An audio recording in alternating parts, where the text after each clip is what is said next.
ഹുവൽ അവ്വലു വൽ ആഖിറു വല്ലാഹിറു വൽ ബാത്തിൻ വഹുവ ബികുല്ലി ഷൈഇൻ അലീം.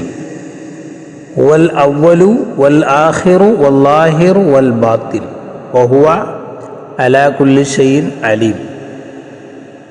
വഹുവൽ അവ്വൽ വൽ ആഖിർ വല്ലാഹിറു വൽ ബാത്തിൻ വഹുവ അലാ കുല്ലി ഷൈഇൻ അലീം എന്ന് പറയുന്ന ഈ ദിക്ർ അള്ളാഹുവിൻ്റെ ഉദാത്തമായ പേരുകളാണ്. വൽ അവ്വൽ, അവൻ ആദ്യത്തവനാണ്.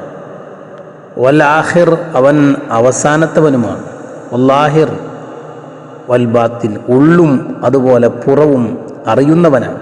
വഹുവ അലാ കുല്ലി ഷൈഇൻ അലീം, എല്ലാം അറിയുന്നവനാണ് അവൻ എന്ന് പറയുന്ന ഈ ദിക്ർ 2 റക്അത്ത് സുന്നത്ത് നിസ്കരിച്ച ശേഷം, മുത്ലഖൻ സുന്നത്ത് അല്ലെങ്കിൽ ആവശ്യം നിറവേറി കിട്ടാനുള്ള സുന്നത്ത് നിസ്കാരം എന്ന് നീത്ത് വെക്കാം.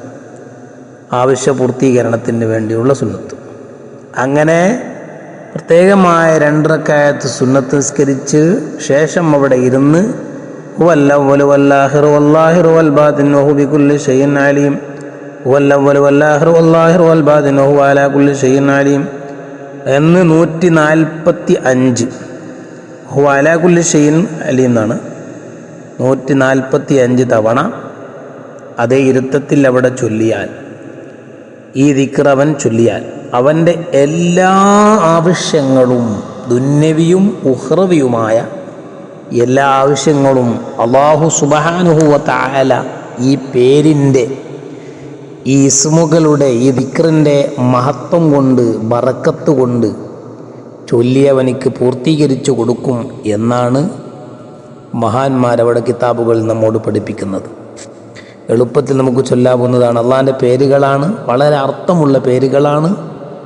നമ്മൾ സാധാരണ സുന്നസ്കരിക്കുന്നത് പോലെ നിസ്കരിച്ച് അതിൻ്റെ ശേഷം 145 തവണ ചൊല്ലിയാൽ മതി. അള്ളാഹു അനുഗ്രഹിക്കുമാറാകട്ടെ. നമ്മുടെ എല്ലാ വിഷമങ്ങൾ, പ്രയാസങ്ങൾ, ബുദ്ധിമുട്ടുകളൊക്കെ അള്ളാഹു തീർത്തേരുമാറാകട്ടെ.